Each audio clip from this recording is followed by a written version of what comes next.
Welcome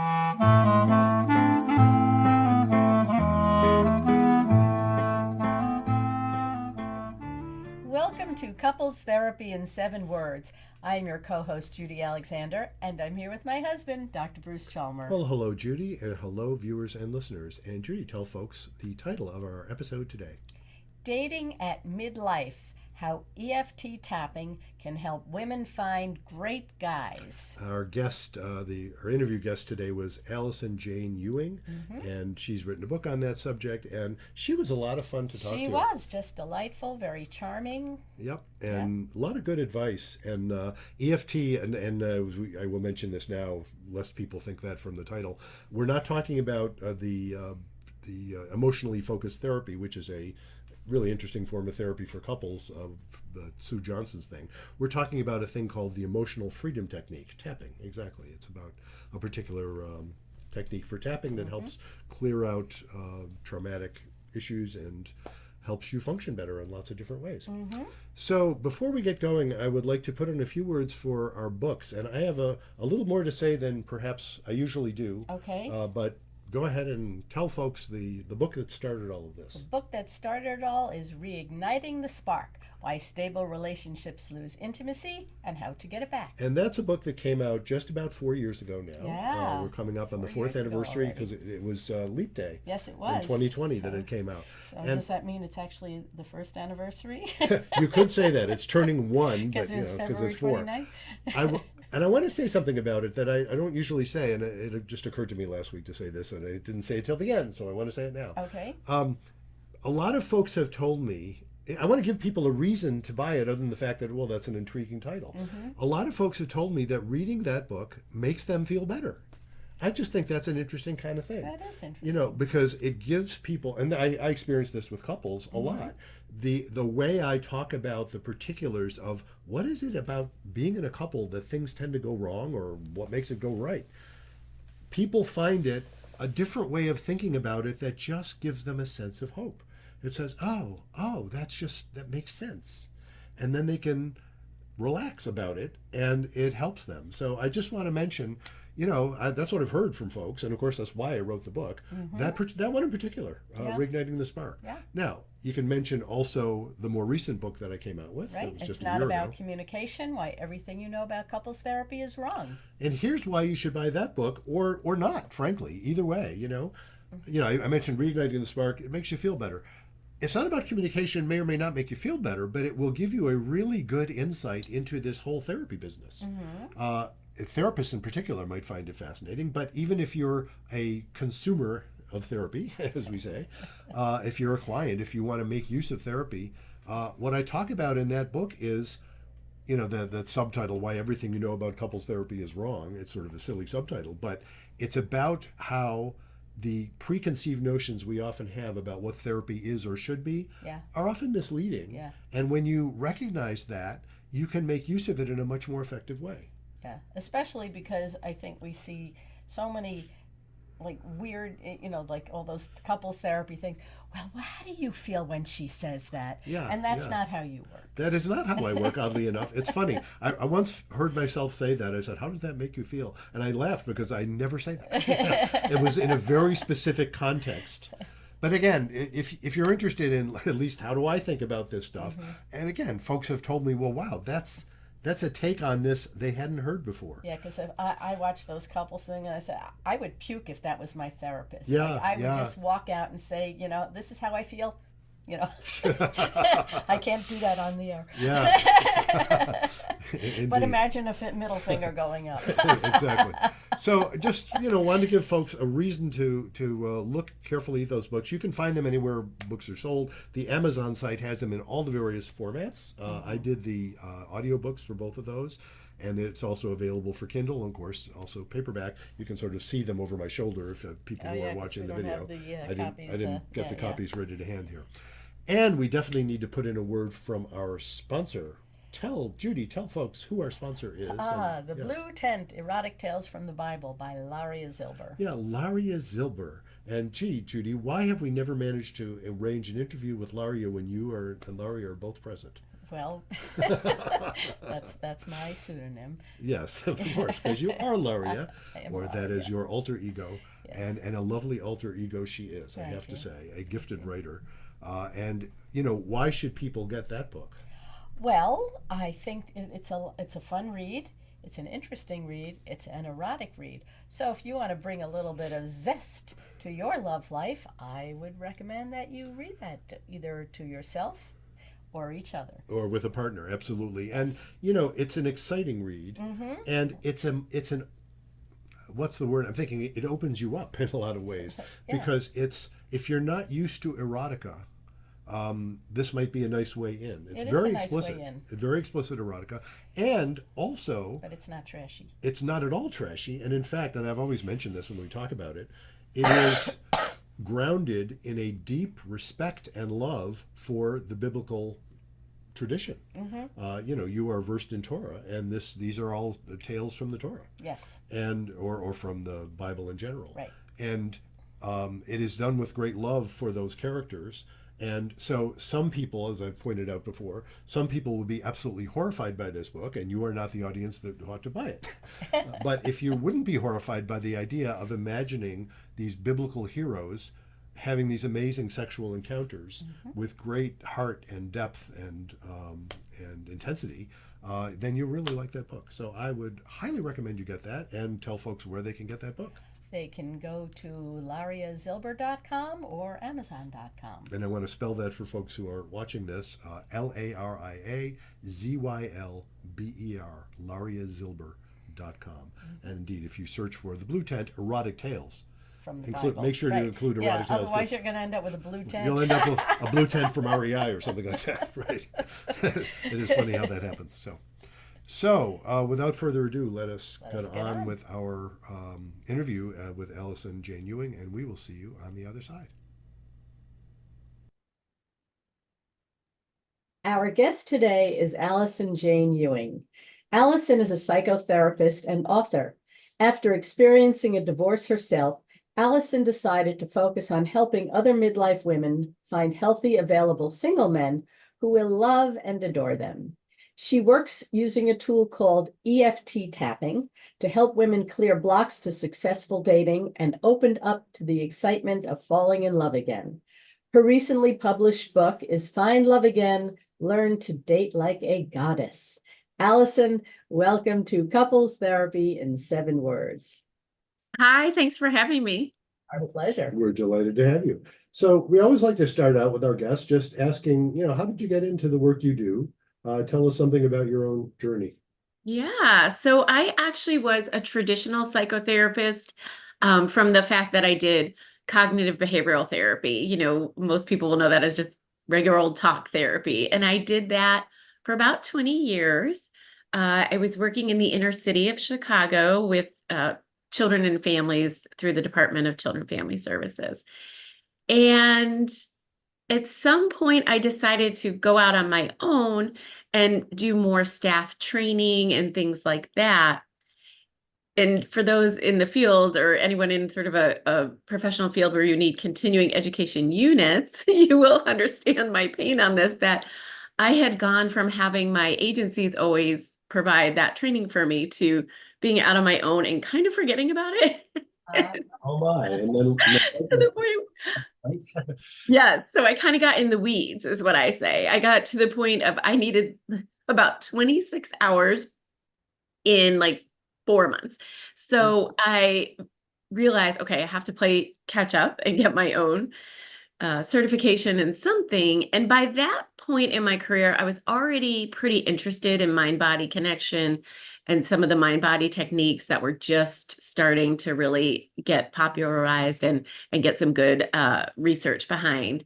So I was literally debating between, do I get trained in EFT tapping or do I get trained in EMDR, which some of your listeners might have heard of. It's another mind body technique that's really good for clearing out trauma. But the EFT tapping training appealed to me slightly more because I liked the idea that it's also a self-help tool. And for anyone listening, EFT in this case stands for Emotional Freedom Technique. Not to be confused with Sue Johnson's thing. Exactly, exactly. Yes, if you Google it, you might find another kind of therapy with EFT, right? So, Different. yeah, yeah, exactly. So I was deciding between the two, and I like the idea of giving my clients something they could use on their own in between sessions. And I noticed that there was a training in for the Midwest, and it happened to be in Chicago, which I live outside of Chicago. So I thought, great, I'll sign up for this training. I'll get 12 hours in 2 days, and I will be, really well caught up to what I need. And then a week before the training started, I got notification that it was not in the city of Chicago. It was actually in this little town called Glenview that I live in. And the training was a mile up the road from my house. And I was pretty shocked, to say the least, by that. And then when I showed up at the training, typically you go around, you do introductions, right? And I was a little bit struggling to even be there that day because a very dear friend of mine had passed away the week before. And her name was Cindy. And she was from this town around here called Naperville. And she died of breast cancer. And a woman 2 rows in front of me said, "Hi, my name is Cindy. I live in Naperville and I work with breast cancer survivors." Oh, Oh, my. wow. Serendipity. Right. I'm not sure I even really believed in science at that point, but I thought, whoa, that's a pretty big sign that I am where I'm supposed to be. So I went to the first 2 days of training. I fell in love with the technique. I thought it was amazing. I saw results. I tapped with my 7-year-old son that night on his fear of the dark, and it went away the next day and never has come back 10 years later. So I really just realized, okay, I found my thing. This is what I want to do. I want to get fully trained in this. And I converted my practice entirely to just using emotional freedom technique and no longer doing the more traditional talk therapy. Mhm. Wow. Yep. So you only use the tapping. I only use the tapping. Oh, Yeah. and of course, as you can explain, I happen to be trained in EFT and also EMDR, by the way. Oh, okay. Of recent years, I haven't been doing either one because I've been doing couples work. I focus entirely on couples work, but it is I found them very useful as well. Um, you might want to expand on that idea. Of course, EFT does involve some amount of talking in the sense that you have to invite people to identify what it is that they're trying to, what sort of trauma stuff they're trying to remove. Could you, yeah, tell us about EFT? Like, Yeah. how do you use it? Yeah. So EFT, emotional freedom technique, is basically a combination of some traditional therapy techniques like exposure therapy with stimulating one's own acupressure points. So I actually do see all my clients on Zoom, and that was pre-pandemic. I always did. And that was partially because I was a single mom, and that worked for me. But people always ask me, do I tap on my clients? So the answer is no, I don't tap on my clients. They tap on themselves. And there are 9 acupressure points that we use in the emotional freedom technique that we have our clients tap on in the same order every time. The order isn't necessarily so important, but it does help for muscle memory to learn it faster if you just do it the same way every time. And when you tap on these particular acupressure points, it seems to send a calming signal to the amygdala, to the fight or flight center of your brain, and it shuts it off. And so, if you are processing some kind of emotionally laden material, like a stressful situation, a trauma, a phobia, and you're tapping on your acupressure points at the same time, it basically collapses that neural pathway that was hooking the thing that was bothering you up to the fight or flight center of your brain, and it now hooks it to your frontal lobe. And for your listeners, the frontal lobe is where our logic, reason, and judgment lives. So you will still remember, for instance, a traumatic memory after you've done the EFT tapping on it, but it won't really feel like yours anymore, is what my clients say. It feels like someone else's memory. It basically takes away that physiological reaction that most of us have when we talk about something traumatic, because our body doesn't really know the difference between the present and the past. And when we relive a memory, I'm sure most people can relate to. You see someone talking about something stressful and their eyes bug out and they tense up and they lean forward, right? So there's all these biochemical things that happen when you're having a response to a stressful situation. But the tapping makes it so that you no longer have that autonomic nervous system response. And overall, your system becomes more regulated over time, the more you do it. And the more you're spending time then in your parasympathetic nervous system. I know you all know all this, so I'm just going to kind of explain. Okay, okay. So I'm finding this fascinating. Oh, okay, great. So basically, most of us function all the time in our sympathetic nervous system, in our beta brainwave state, or a lot of us, honestly, in our high beta brainwave state, which is the stressful state. And our central nervous system is basically like an on-off switch. You're either in your sympathetic or you're in your parasympathetic. You can't be in both at the same time. So what the tapping does that's brilliant is it basically counter conditions whatever is stressful and moves you from that sympathetic to that parasympathetic. And what's really important about that is that our body can only sort of rest and restore and repair when it's in the sympathetic nervous system. So, In and that is the, associated with what's that? in the parasympathetic, right? I And mean, sorry, yes, the parasympathetic. Thank you for the correction. And that's associated with alpha brainwave state. An alpha brainwave state is that state. Most people only are familiar with it before you're going to bed, like maybe kind of woozy, like starting to drift off. But if you meditate or you are a yogi and you do shavasana, that's alpha brainwave state, that mellow state you get in. What's fascinating about the emotional freedom technique is the research has shown people on EEGs just doing a little bit of tapping moves them very quickly into alpha brainwave state. yes, what I found when I was working with folks and I would do it myself, and I think I remember being told this in the training as well. When you've done it enough, you don't even have to tap. You could Yeah, just keep it tapping because it is, and you use the word conditioning. And look, I don't think either one of us would qualify as a classical behaviorist. That's not what we do. But any of the techniques, and folks have heard at least me say this in our podcast before, any of the techniques for treating trauma always involve that sort of conditioning process so that you pair the memory of the trauma with feeling safe enough that your brain learns, oh, I don't have to panic about this anymore. So it does know the difference then between a memory and an actual occurrence. It's the difference between a flashback and a memory. Rather than your body going into full panic mode, it's right. like, oh, that was unpleasant, past tense.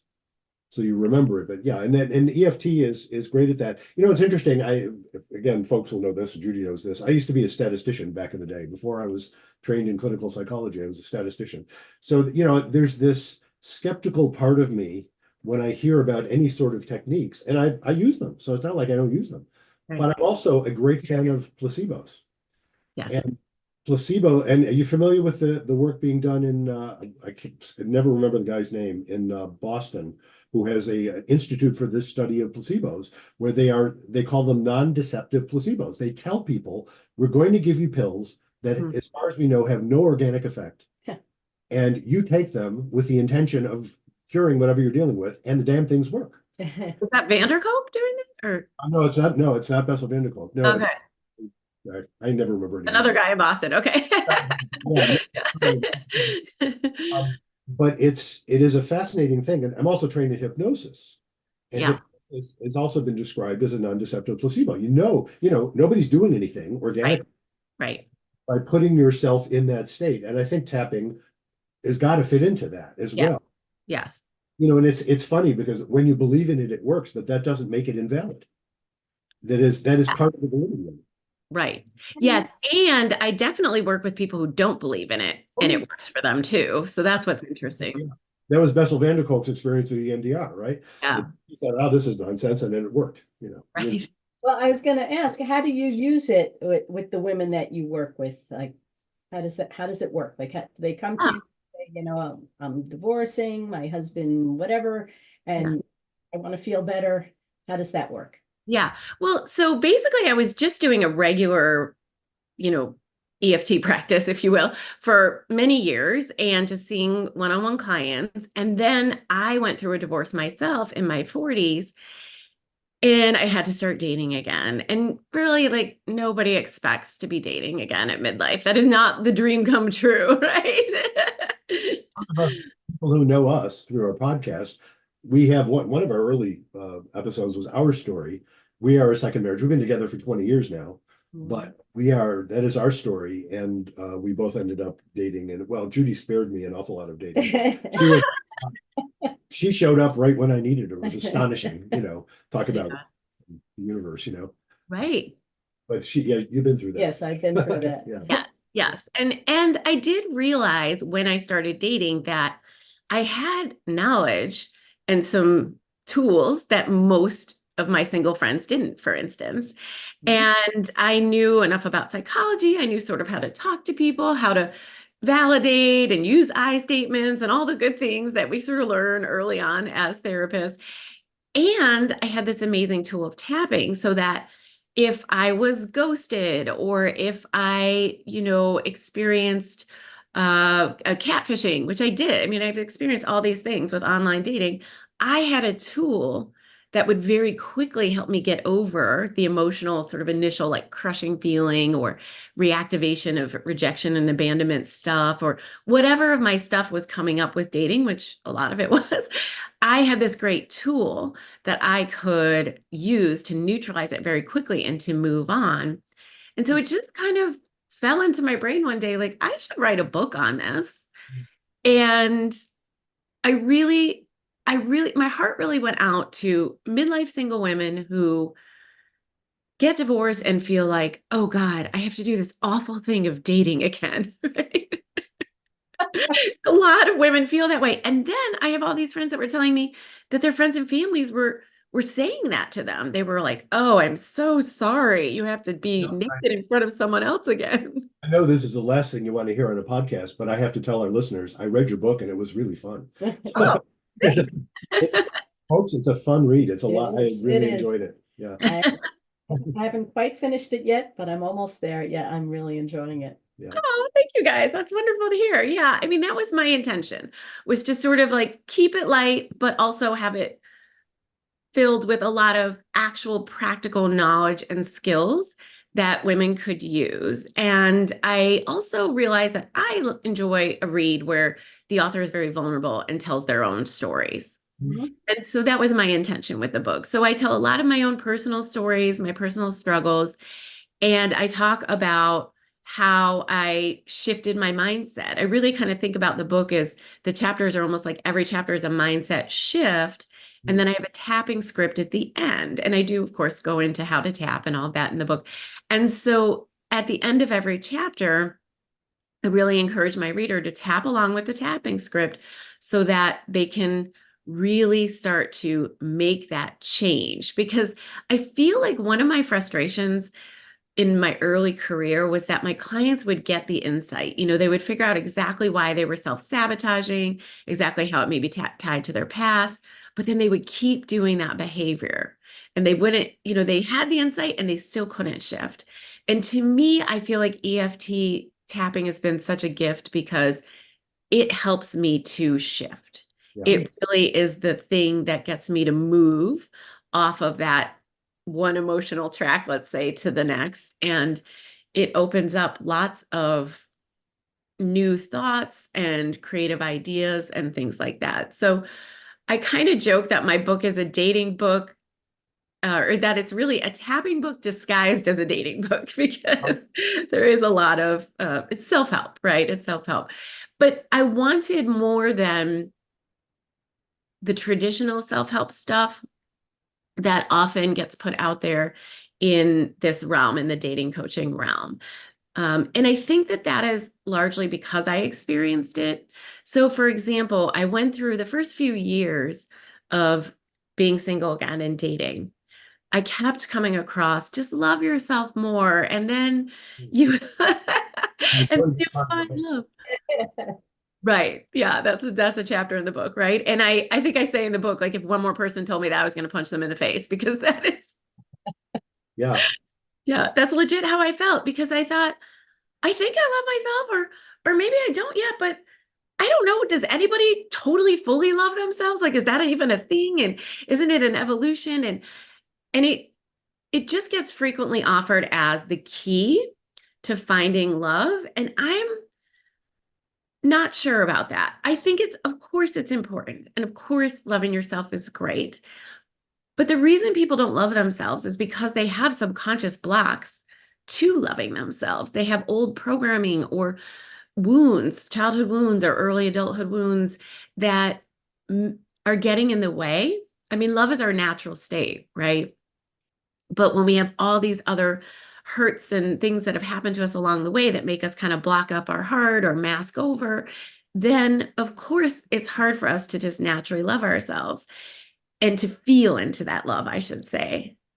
You know what I noticed as I was reading that chapter, I just found it fascinating because I've told you this story. When I was an intern decades ago, I was working in a middle school. I was working with kids. I was doing testing, psychologist, and I was noting that the courses they would have in self-esteem seemed to have the effect of making the kids that I was working, who were sent to me as part of the mental health clinic, basically realize how, oh, great, I'm flunking out in self-esteem as well. So it was convincing them how bad they were. They couldn't pass self-esteem. And what I noted when I was reading your chapter, I thought was fascinating because that concept that says you don't always have to love yourself. In fact, you're not going to. And when you accept that, that is self-love. Yes. That's self-love. When you actually accept that, you're not always going to feel great. You're not always going to love yourself. You're not always going to be perfect. That is self-love. You don't Right. force in self-love to do that. A course in self-love tends to push you in the other direction. Right. And I really enjoyed that. Yeah. Yeah. Thanks. Yeah. I mean, I feel like that is so important because I think you're right. I think people can feel like I'm doing this wrong or I'm bad at it. I mean, I know I had nights where I was just crying and kind of like, you know, saying to my, spiritual guides and stuff like, help me do this thing that you're saying I should do. And then I realized that I just needed to accept that I was in struggle and that I was having this problem. It's like when you try to force yourself to feel grateful for things in your life by just writing 3 things you're grateful for every day. I mean, sometimes that works, but if you're resentful or angry or, really suffering, then you can write things till you're blue in the face. It's like when you had to write lines in school to say you're sorry, and you might not feel it, right? But when you clear the anger and you clear the resentment and you clear the suffering, then you naturally feel grateful. And and that's the whole key. And that's really the point of my book is when you start to clear the subconscious blocks to love, love will find you because And, you become magnetic and is for that what EFT helps with, clearing those blocks? exactly. Exactly. That's the whole thing. So as you tap away your blocks, then you become happier. And we all know happy people are magnetic, right? You walk into a Starbucks, and if there's a person really smiley and happy, you're like, ooh, I like that person. And if there's a person in the Starbucks line that's like closed off and grumpy and, you know, really shut down, you're like, ooh, I'm staying away from that person. I mean, it's like our natural instinct as humans to kind of pick up on the subtle cues. And if you are the person walking around grumpy and closed off and bitter or whatever because you're single and you're lonely and you're frustrated, that is a vibe that you're putting out there.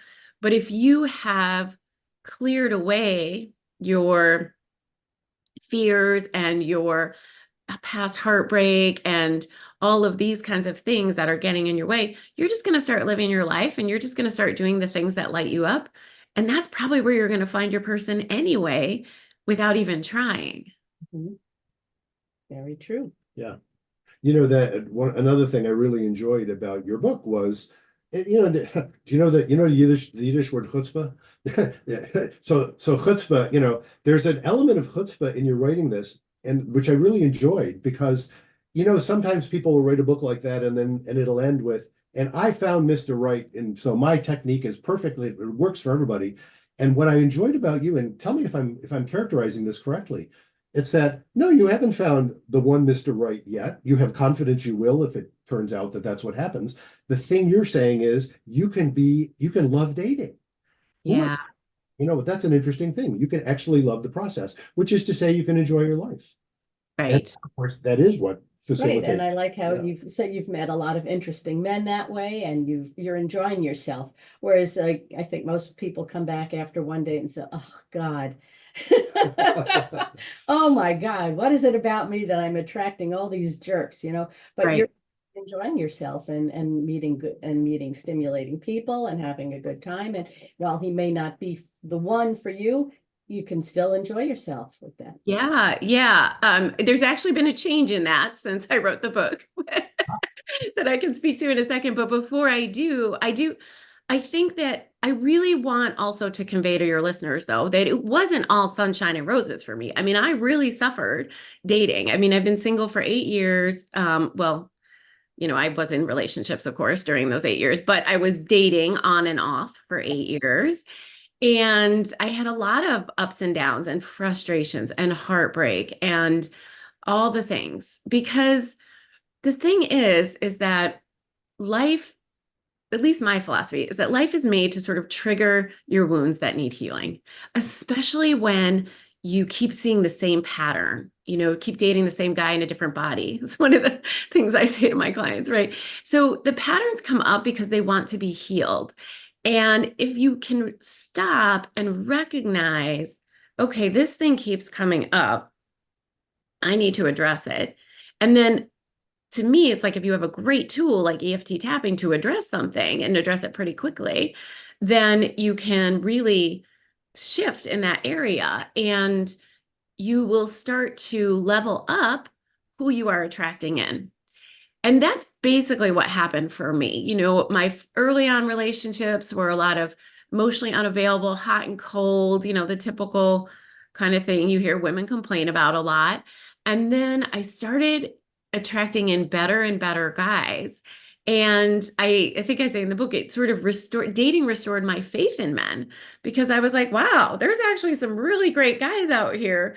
It didn't work out for one reason or another, but I was like, these are actually like good guys. And a lot of them, my friends started laughing at one point because I was like, this is like the fifth guy in a row I've dated who was cheated on by his wife. Like, that's an interesting pattern I'm attracting in now. So I was meeting these guys who had been hurt themselves Mhm. and not even realizing that that happened very often. And all of a sudden it seemed like, and I don't think that That's a it big part of my practice. really, Oh yeah, it happens a lot. Yeah, there's a lot of cheating out there. That's right, part of how right. we operate as humans. Right. Yeah, exactly. And I realized that, okay, so I've now fallen into this pattern of meeting this kind of guy. And I feel like to a certain extent, that was for me. That was given to me as a gift to say, like, no, there are trustworthy people out there. There are, because I had experienced infidelity in my marriage. My ex-husband. And so it was like, no, there are people out there who you can trust, who know what it's like to feel that hurt of betrayal and would never do it to someone. And so that was, a really positive experience for me just in the dating. Mhm. And the other thing, honestly, is I remember distinctly early on in dating having a night out with some single friends who were also recently divorced. And we could have all been sitting around and feeling sorry for ourselves and sad that we were divorced. And instead, we just went out and we had a lot of fun. Like, I don't even really remember. We were just kind of out and about in the city, going around to different, places in the city and talking to people, meeting people. And no, we weren't hitting on anyone or getting hit on. It was just, we were literally just like meeting people and having fun. And at the end of the night, I said to them, hey guys, you know what is so cool about tonight? Is like we could have been sitting around with the other couples at the Saturday night barbecue thing that usually happens with couples in our town. And like that's fun, but we kind of have the rest of our lives to do that again. And we had this opportunity. And this is something we would never have done as married people. And we had so much fun. And that's a gift, that's really a gift to have these experiences, to do things. I mean, with my single girlfriends, I've tried all sorts of things, really push myself out of my comfort zone, which is something I talk about in the book as being important to your own healing process. But, they'll say, "Do you want to go stand up paddleboarding?" And I'm like, "That sounds scary, but okay." You know? So doing things that I previously wouldn't have done, and partly just because I think sometimes, too, when you're in a relationship, you just have your habits and your little things that you do together and your routine, I guess is the word for it, right? And so when you're single, you don't really have a routine. And that can feel really scary. And it can feel like, oh, I have this endless amount of time alone. And you can look at it with that mindset, I have this endless amount of time alone, or you can shift your mindset and say, wow, I have this opportunity to do something creative or something I've never done before, or step outside my box and just see what that's like.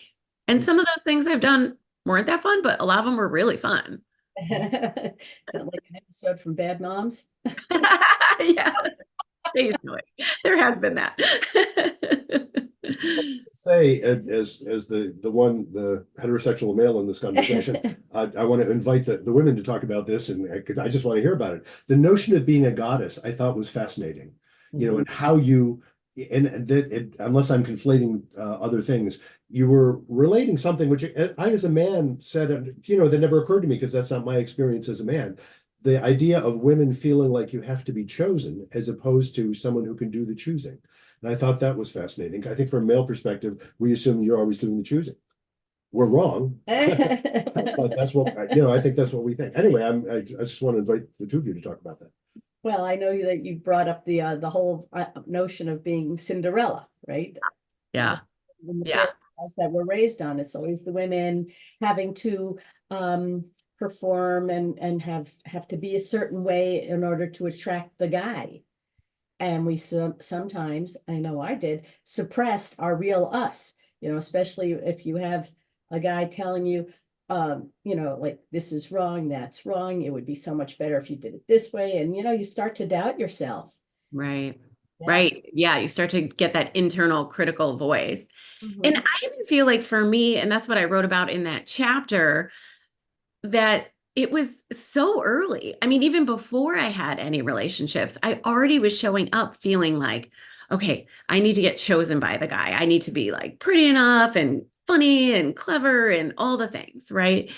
Right. And I really did not stop to think, well, I have to be discerning. I also get to be discerning in this process and to decide if I want to be with this guy. And I think that what happened was because I was almost in that role of the stepsisters in Cinderella, like, pick me, right? Like that. It honestly, it's first of all, it's a very unattractive vibe. It's a very unsexy vibe. Like guys are like, okay, it's a turn off, right? It's a turn off to us as women when guys do that to us. So that we know that's just human nature. That's not very attractive vibe.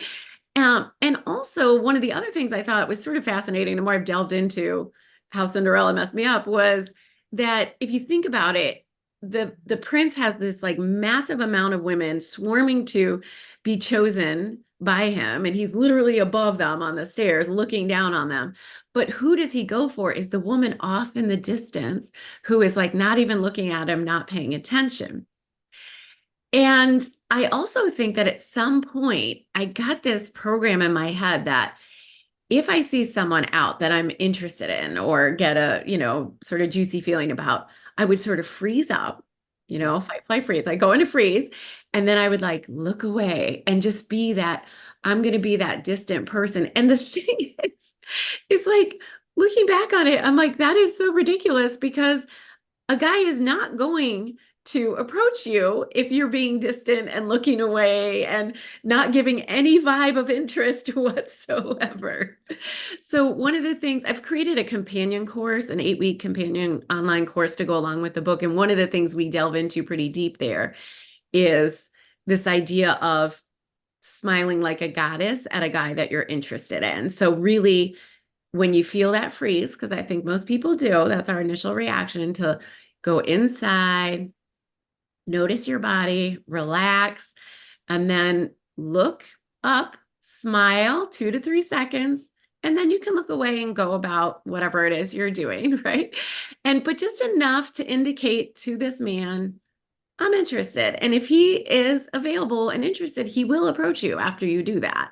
Right. I mean, you can speak to that as a man too, but that's been my experience. And so I think it really can help women to feel more empowered when they start to realize that, okay, first of all, I don't have to try to be chosen, because if you try to be chosen, you're going to attract someone who likes you for that false version of you, and that relationship will never last. But if you go on to dates and you say, you know what, yes, I'm going to put my best foot forward, but I'm also going to see if I even want to be with this person, like you would in a job interview. You're going to see, okay, do I want to work here just as much as you want them to hire you, right? So that's really the mindset shift that I had to make for myself with dating.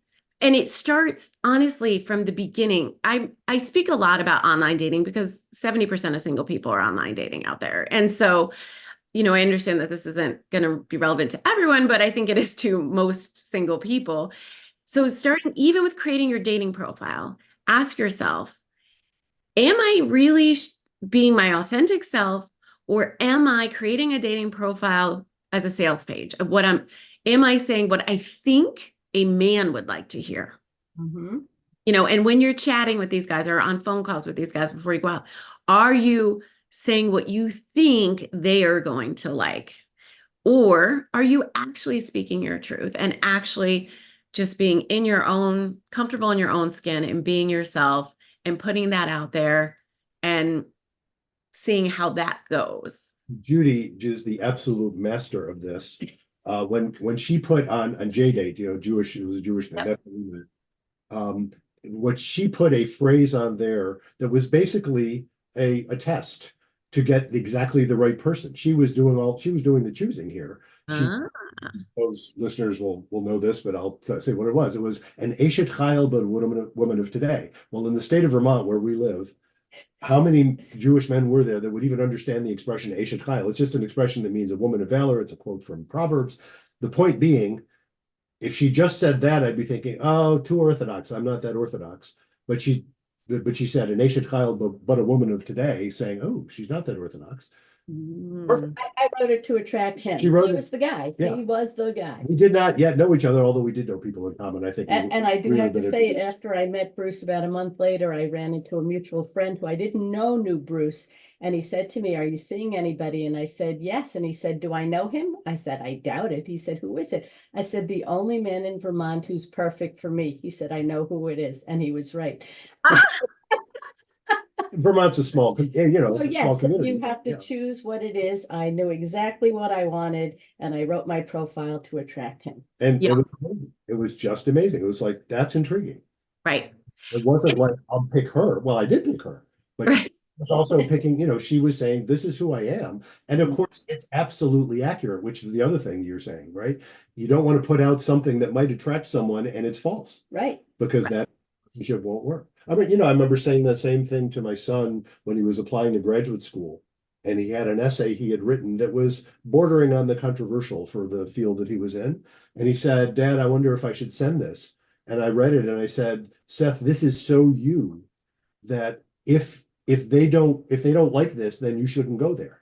Right. It's so accurate. So Right. that's what you should send. And they liked it.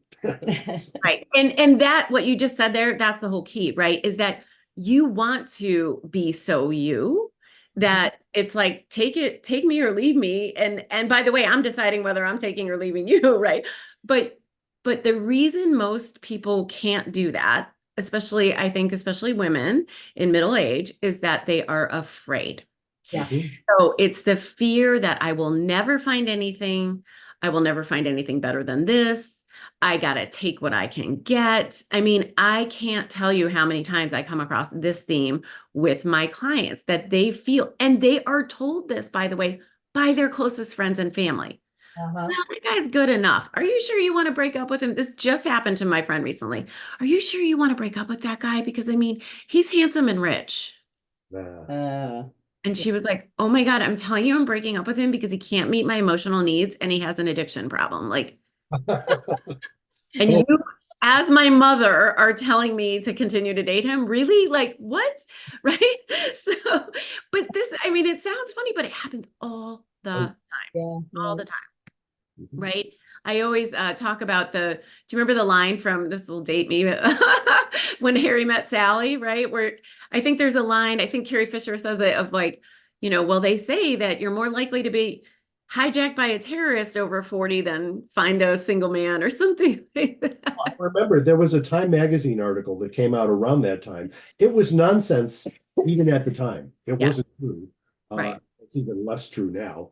But right, there was that thing that was saying things like that. It was basically, if you're a woman over 40, there's no way you're going to find another, you know. right, right. And that belief, I really feel like, is still very pervasive in our society. And it really scares women into settling for mediocre or sometimes even bad toxic relationships. And they just really feel like, well, I've got to take what I can get, which is a very ungoddess like. So that for me, the goddess thing was to symbolize empowerment. I really wanted the book to move women from fear and negativity and dread about dating to feeling empowered, excited, lit up about their future and the prospects and the things that await for them, and that big love is out there for them, as long as they're willing to do the work to let go of the fear and the old programming and the old stories, and as long as they're willing to not listen to the voices of friends and family that are being negative and stay in their knowing. And I feel like that is extremely, extremely hard to do. Yes, it is.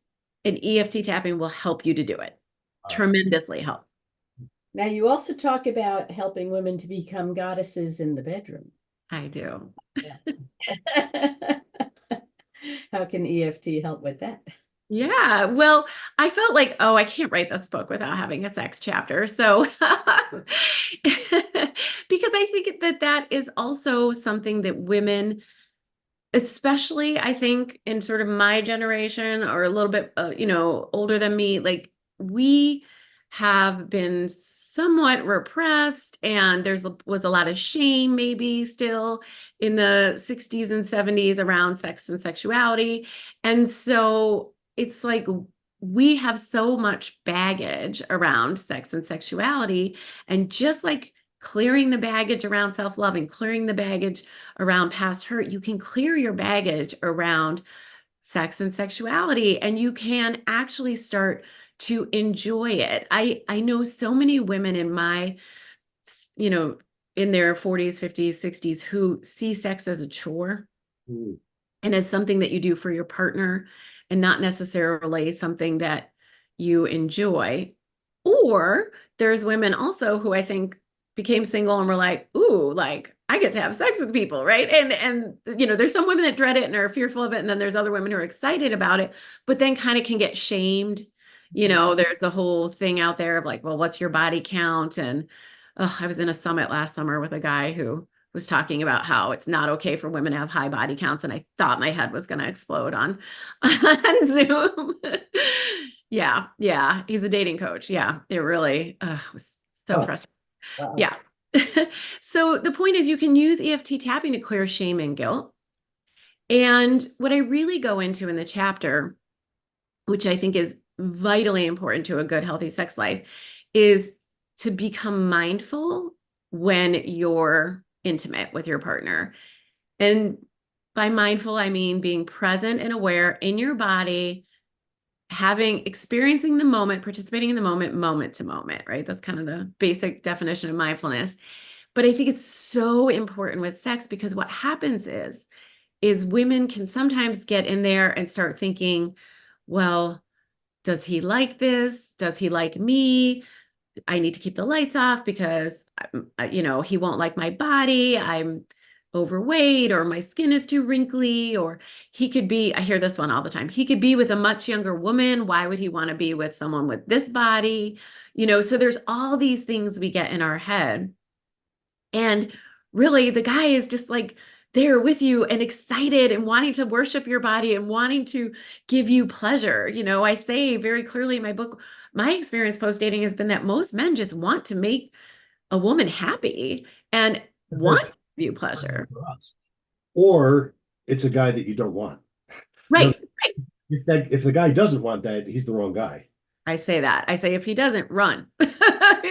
Run far and run fast, because they're very few and far between guys like that, and if you keep attracting them, then you have some subconscious pattern that is being gratified by that. So that's going to be your work, right? So if you feel like, no, those guys are everywhere. No, they're not.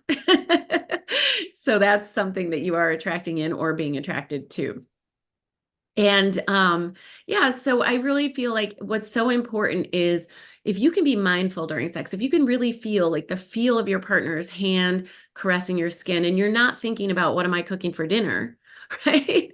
Your your pleasure during sex and sexuality is just going to exponentially explode.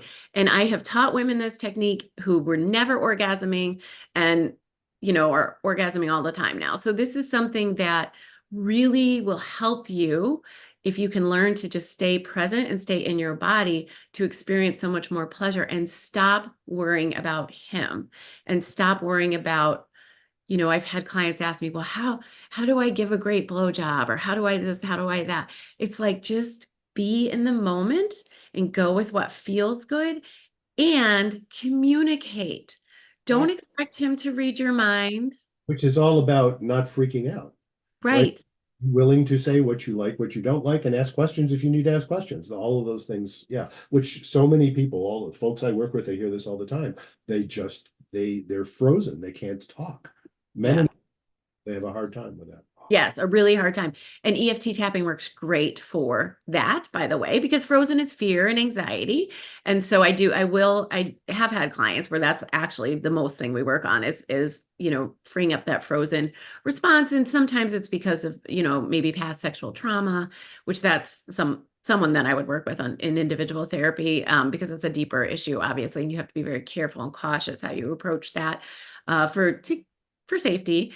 And at the same time, I've had other women who have simply said, how do you have that conversation about safe sex or what? And I'm like, what do you mean? What, huh? Like, I'm like, I don't get it. So you just say to them, like, we're going to use a condom unless and until we decide we're going to be monogamous, and then we can go get tested. And by the way, like, some of these things are also really good indicators of whether or not you want to be with a person. I was dating a guy once and I said, okay, well, if we're agreeing to be monogamous, let's go get tested so we can forego condoms. And he said, no, I don't need to get tested. I know I'm clean. And, the woman I was with, I only dated one person the last 2 years. And I was like, so I don't care. He said, yeah, but I got tested with her. And I'm like, yeah, okay, it's been 2 years and you don't know if she was faithful. Yeah, I do. She was faithful. I mean, and we just went round and round and round. And then actually the pandemic hit and we ended up breaking up.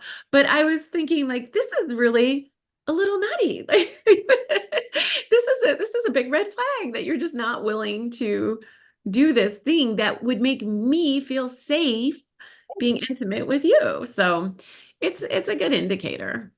Well, before we wrap up, I want to ask you if you are okay saying, you did indicate that there had been a change in that status in your own life since you wrote the book, and I'm very curious about that. I bet you are Yes, too. I am too. Yes.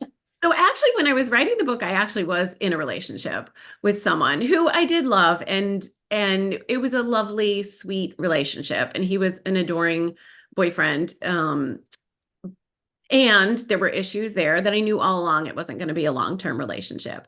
And so as I was writing the book, I still have this very vivid memory of I'm writing the book, and at the end of the chapter, I'm saying, like, I want you to have the most epic, juicy, amazing, love of your life relationship and not settle for anything less. And I was like, oh, I'm kind of settling right now. And so, and then honestly, some serendipitous things happened and we ended up breaking up a few weeks after that. Yet looking back, I got so much out of that relationship, and he actually helped set my kids on certain trajectories with some things he got them involved in. And so it was all lovely. It was all beautiful. And then I put the book out and I started kind of dating again. And I but I did at one point about this time last year, I kind of got real negative about dating again. And I got in my head. And I know part of it was I was like, okay, now I have this book out there and I'm supposed to be this authority. And like, this is not, working. Like, I'm not meeting anybody good. And so I got negative. I talk about this a lot in the book. And when you get negative and you go online, guess what you see?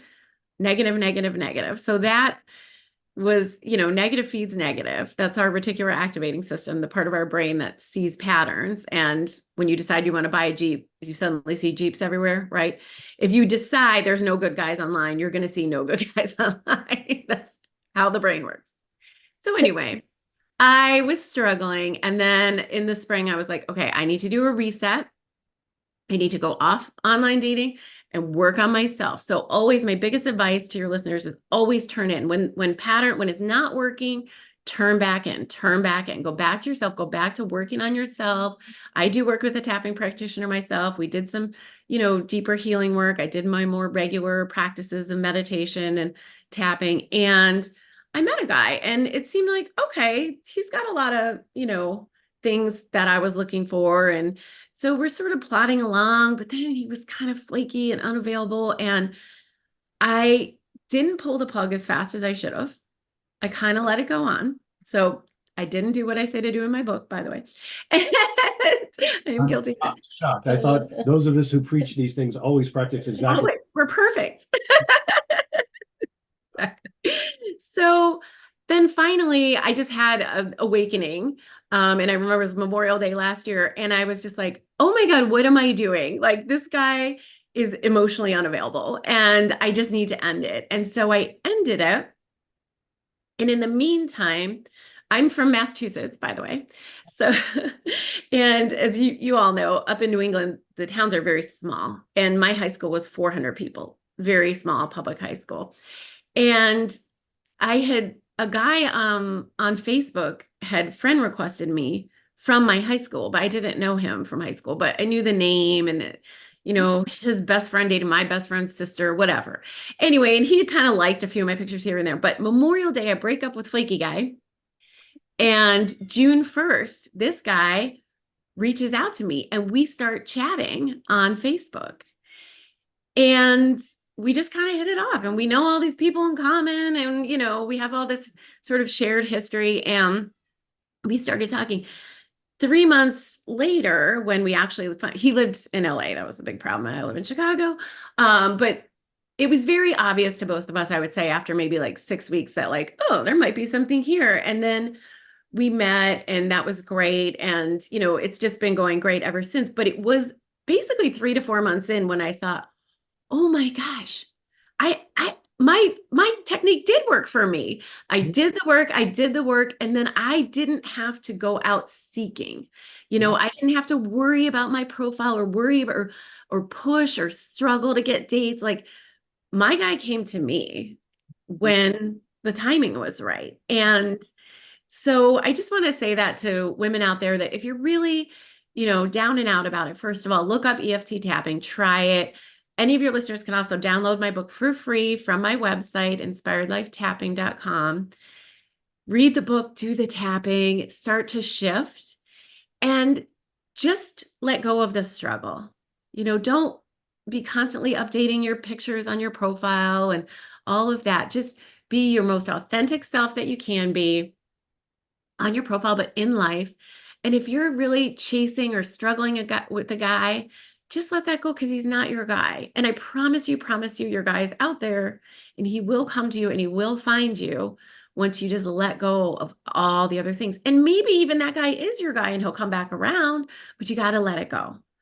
Chasing and struggle and all of that is just going to create more misery for you. And it is going to keep you it's going to make you take more time basically to find your right person when you're getting mixed up in all that kind of struggle.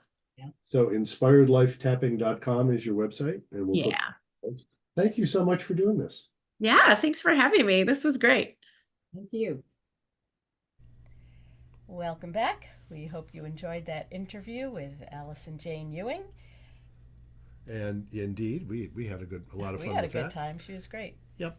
And just want to remind you briefly, go buy our books. Go buy our books. We've got It's Reigniting the Spark. We've got It's Not About Communication. We've got Laurie's book, The Blue Tent: Erotic Tales from the Bible. Also, if and, you and Allison's book too. That was a fun read. Allison's book was a fun read, and you can get that for free apparently from her website. Yeah. InspiredLifeTapping.com. And also, if you have suggestions for guests or topics, go to our website, ctn7.com, and let us know. And so until next time, Remember, be kind don't panic. and have faith.